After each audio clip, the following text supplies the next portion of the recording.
प्रशासकीय अधिकारी होण्याच्या स्वप्नांना MIT ADTचे पंख, तुम्ही याबद्दल काय सांगाल? मी सर्वप्रथम माझी ओळख करून देतो. मी डॉक्टर सुजित धर्म पात्रे, संचालक MIT school of Indian civil services, MIT ADT university Pune.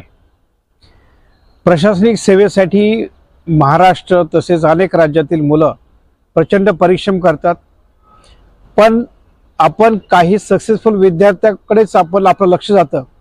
परंतु जे विद्यार्थी झाले नाहीत त्यांच्या बाबतीत काहीतरी वेगळा विचार केला पाहिजे, ही भावना जेव्हा आमच्यामध्ये निर्माण झाली. कारण मी सुद्धा प्रशासकीय सेवा परीक्षा दिल्यात. मी पण मुंबईला SIC मध्ये होतो, त्यानंतर दिल्लीला होतो, त्यामुळे मला ह्या सर्व गोष्टीची जाणीव आहे. आम्ही असा प्रयत्न केला की BE करून किंवा MBBS करून किंवा इतर कुठले ग्रॅज्युएशन करून जेव्हा मुलं UPSC देतात आणि नंतर UPSCच्या अभ्यासासाठी 2-3 वर्ष, त्यानंतर अटेम्प्टसाठी 2-3 वर्ष, 6-7 वर्ष असेच निघून जातात आणि समजा नाही झालं तर परत त्यांच्या सेटलमेंटला प्रॉब्लेम येतात. आईवडिलांच्या समाजाच्या ज्या अपेक्षा आहेत त्या पूर्ण करू शकत नसल्यामुळे त्यांना डिप्रेशनला सामोरं जावं लागतं. आणि ह्या सगळ्या गोष्टींचा आम्ही विचार केला. मी स्वतः याचा सर्व अनुभव घेतला आणि असा एक विचार पुढे आला की का नाही 12वी नंतर ज्यांना प्रशासनात जायचं त्यांनी 12वीलाच डिसाईड करावं की मला प्रशासनामध्ये जायचं, आणि अशा विद्यार्थ्यांनी BA ॲडमिनिस्ट्रेशनला प्रवेश घ्यावा, जेणेकरून त्याला डिग्री पण मिळेल आणि या 3 वर्षामध्ये UPSCचं पूर्ण ट्रेनिंग कोचिंग हे या 3 वर्षामध्ये त्याचं होऊन जाईल. मग हे BA ॲडमिनिस्ट्रेशन करत असताना सगळ्यात महत्त्वाची गोष्ट समोर आली ती ही की UPSCचं इव्हॅल्युएशन पॅरामीटर काय, कोणते मुलं UPSC पास होतात आणि UPSCला कशा मुलांची आवश्यकता आहे. तर UPSCला अशा मुलांची आवश्यकता आहे की जे घटनेचं संरक्षण करतील, ज्यांना सामाजिक जाणीव आहे. कारण शासनाच्या ज्या योजना आहेत तो ग्राम पातळीपर्यंत पोहोचण्याचं काम, ह्याच्यासाठी सामाजिक बांधिलकी असणं खूप आवश्यक आहे. त्यासोबतच ज्या पोस्ट आहेत, IAS असतील, IPS असतील, IRS असतील, इतर group B, group A services असतील, या सर्वांना शासनाच्या ज्या योजना आहेत, कल्याणकारी योजना आहेत किंवा लोकाभिमुख योजना आहेत, ते ग्रासरूट लेवलपर्यंत नेण्यासाठी त्यांना काम करायचं आहे. म्हणजे त्याला सामाजिक बांधिलकी हवी आहे आणि त्यांना कॉन्स्टिट्यूशनचं प्रोटेक्टर म्हणून सुद्धा काम करायचं, आणि असे विद्यार्थी UPSC सिलेक्ट करतं. आणि मग हे इव्हॅल्युएशन पॅरामीटर UPSCच्या लक्षात घेऊन विद्यार्थ्यांना तशी प्रॉपर ट्रेनिंग देण्यात यावी. त्यासोबत या BA ॲडमिनिस्ट्रेशनचा कोर्स कंटेंट चांगला व्हावा यासाठी डॉक्टर DP अग्रवाल, जे UPSCचे माजी चेअरमन आहेत, जे 13 वर्ष UPSCचे चेअरमन आणि मेंबर म्हणून ज्यांनी काम केलं आहे, तसेच नाबार्डचे चेअरमन डॉक्टर ML सुखदेवे आणि सध्या तेलंगणामध्ये IG असलेले IPS महेश भागवत, अशा सर्व तज्ज्ञांनी एकत्र येऊन याचा अभ्यासक्रम तयार केला. तो कोर्स करिक्युलम UPSC MPSCच्या धर्तीवर केला गेला. आणि ही एक्झाम केवळ नॉलेजची एक्झाम नाही, तर ही एक्झाम स्किल डेव्हलपमेंटची पण आहे. आणि त्यासाठी या कोर्समध्ये स्किल डेव्हलपमेंटचा पण आपण अंतर्भाव केला आहे. स्किल डेव्हलपमेंट म्हणजे नेमकं काय, तर रायटिंग स्किल आहे, कम्युनिकेशन स्किल आहे. मुलं जेव्हा UPSCचा किंवा MPSCचा इंटरव्ह्यू देतात तेव्हा कम्युनिकेशन स्किल महत्त्वाची. म्हणजे जेव्हा मुलं अभ्यास करतात, जेव्हा त्यांना ट्रेनिंग दिलं जातं, जेव्हा ते कोचिंग करतात किंवा त्यांना मार्गदर्शन दिलं जातं, तेव्हा त्यांना कॉन्स्टिट्यूशनचा अभ्यास होतो, हिस्ट्री, जिओग्राफी, इकॉनॉमी, पॉलिटी या सर्वांचा अभ्यास तर होतोच, पण तो अभ्यास व्यवस्थितरित्या व्यक्त करण्यासाठी रायटिंग स्किल आणि कम्युनिकेशन स्किल महत्त्वाची. म्हणजे UPSC is not only the exam of knowledge but also the exam of communication and writing skill. Mains एक्झाममध्ये रायटिंग स्किल लागते, इंटरव्ह्यूमध्ये कम्युनिकेशन स्किल लागते. तर या स्किल डेव्हलपमेंटचा सुद्धा अंतर्भाव आम्ही आमच्या कोर्स करिक्युलममध्ये केला आहे, जेणेकरून ग्रुप डिस्कशन असतील, मूव्ही रिव्ह्यू असेल, मुलांचे प्रेझेंटेशन असतील, मुलांचे NGO व्हिजिट्स असतील, मुलांचे सस्टेनेबल डेव्हलपमेंट गोल्स, ह्याच्यामध्ये मुलं सतत चिंतन करतील. मुलं एनर्जी सेव्हिंग असेल किंवा वेस्ट मॅनेजमेंट सेक्टर असेल, ज्या ज्या ठिकाणी प्रशासनाची गरज आहे अशा अनेक ठिकाणी मुलं फील्ड व्हिजिटला जातात. आणि जेणेकरून मुलांची थॉट प्रोसेस म्हणजे सामाजिक बांधिलकीची आणि कॉन्स्टिट्यूशन प्रोटेक्टची ही त्याच्यामध्ये निर्माण होईल, अशा पद्धतीने याचा कोर्स करिक्युलम आणि स्किल डेव्हलपमेंट आपण त्याच्यामध्ये अंतर्भूत केलेत. त्यासोबत फील्ड व्हिजिट आहेत.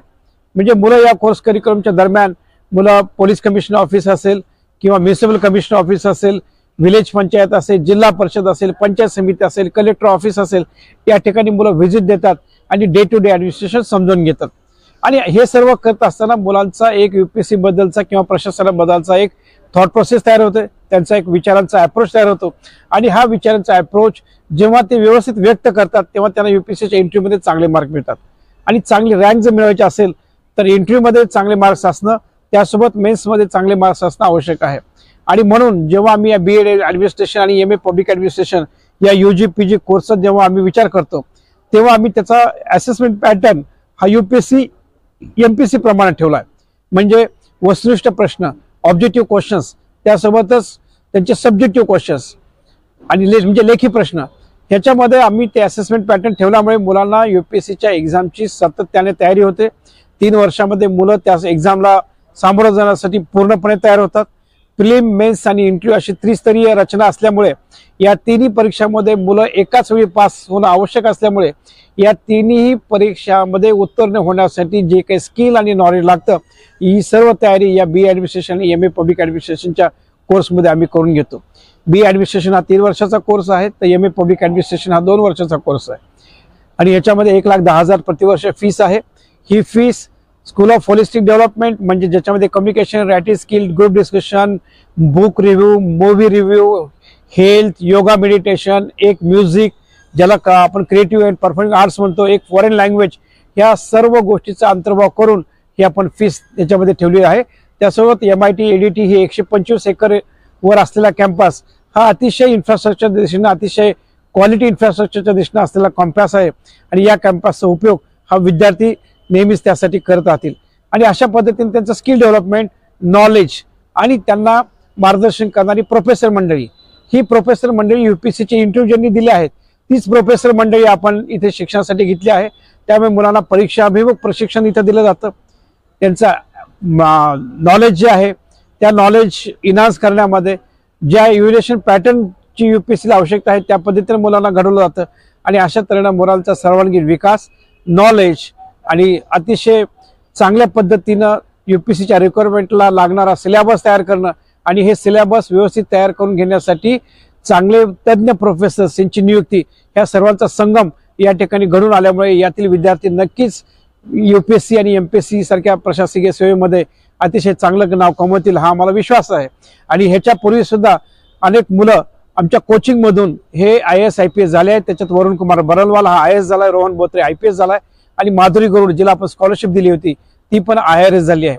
म्हणजे विद्यार्थी अशा अभ्यासातून IAS IPS होतात हा आमचा अनुभव आहे. आणि अशा पद्धतीने हा जर डिग्री कोर्स लॉन्च केला तर या डिग्री कोर्समध्ये ग्रॅज्युएशनमध्येच मुलांचा पूर्ण अभ्यास होईल, त्यांना परीक्षाभिमुख ज्ञान मिळेल. आणि कमी वयामध्ये ही मुलं जर IAS IPS झाली तर उद्या भारताचे कॅबिनेट सेक्रेटरी सुद्धा होऊ शकतात. आणि त्यामुळे कमी वयामध्ये ही मुलांनी व्हावं. आणि BA ॲडमिनिस्ट्रेशन नंतर आम्ही असं अपेक्षित आहे की मुलांनी 2 चान्स द्यायला पाहिजे. UPSC should not be a goal, it should be a chance. अशा पद्धतीने आम्ही त्याच्यामध्ये थोडी चेंज केलं आहे. मुलांनी 2 अटेम्प्ट द्यावे, पूर्ण अभ्यासानिशी द्यावे. 2 अटेम्प्टमध्ये तर ते झाले नाही तर त्यांनी करिअर B निवडावा. करिअर B मध्ये ते पोस्ट ग्रॅज्युएशन कोर्सेस करू शकतात, ज्याच्यामध्ये MBA असेल, मास कम्युनिकेशन असेल, जर्नलिझम असेल, आणि अनेक पोस्ट ग्रॅज्युएशन कोर्सेस असतील ते पोस्ट ग्रॅज्युएशन ते करू शकतात. त्यानुसार त्यांना प्रायव्हेट सेक्टरही ओपन होऊ शकतं. आणि BA ॲडमिनिस्ट्रेशनमध्ये सुद्धा ते कॉर्पोरेट कंपन्यामध्ये HR डिपार्टमेंट किंवा ॲडमिनिस्ट्रेशन अशा प्रायव्हेट सेक्टरमध्ये लागू शकतात. त्यामुळे ह्या BA आणि MA मुळे मुलं केवळ गव्हर्नमेंट एक्झामसाठी म्हणजे ज्या UPSC आहे, MPSC आहे, केवळ हे 2च एक्झाम नाही तर त्यासोबत नाबार्ड आहे, EPFO आहे, IBPF आहे, त्या बँकिंग सेक्टर आहे, RBI ग्रेड B आहे, RBI ग्रेड B आहे, रेल्वे रिक्रुटमेंट बोर्ड आहे, CBI CEDचे एक्झाम्स आहेत, स्टाफ सिलेक्शन कमिशनचे आहेत. अशा अनेक शासकीय ज्या सेवा आहेत त्या सेवांच्या परीक्षेसाठी मुलं ही तयार होतात. आणि त्यापैकी कुठलीही सेवा मुलं आपल्या अभ्यासातून ते मिळवू शकतात. आणि अशा पद्धतीचा कोर्स आम्ही तयार केला आहे. हा कोर्स जनसामान्यापर्यंत जावा, सगळ्यांना त्याची माहिती मिळावी आणि जे आपण 3 विद्यार्थ्यांना स्कॉलरशिप देतो त्याची माहिती तळागाळामध्ये जावी या उद्देशानं इथे आपण प्रेस कॉन्फरन्स आयोजित केली आहे. महाराष्ट्रातील विद्यार्थ्यांना काय संदेश द्याल? महाराष्ट्रातील विद्यार्थ्यांना असा संदेश द्याल की जीवन हे अमूल्य आहे. तुम्ही UPSC, MPSC किंवा इतर स्पर्धा परीक्षांचा, शासकीय स्पर्धा परीक्षांचा अभ्यास तुम्ही कराच, परंतु हे करत असताना आपण याकडे केवळ गोल म्हणून आयुष्याचे अनेक वर्ष ह्याच्यामध्ये घालू नका. तर ह्या परीक्षा म्हणजे जीवनामध्ये आलेला आपल्याला एक चान्स आहे आणि हा चान्स आपण अत्यंत अभ्यास करून आपण त्या परीक्षेसाठी 3 टायर सिस्टीमसाठी तयार होऊन तो अटेम्प्ट दिला पाहिजे. कुठलाही अटेम्प्ट सहज आपण UPSCच्या परीक्षेला प्रिलिमला बसलो असं न करता प्रिलिम, मेन्स आणि इंटरव्ह्यूची पूर्ण तयारी झाल्याशिवाय अटेम्प्ट देऊ नका. 2च अटेम्प्ट द्या. 2 अटेम्प्टमध्ये पास नाही झाला तर आपण करिअर B निवडा आणि करिअर बी निवडल्यानंतर उरलेले अटेम्प्ट तुम्ही द्या.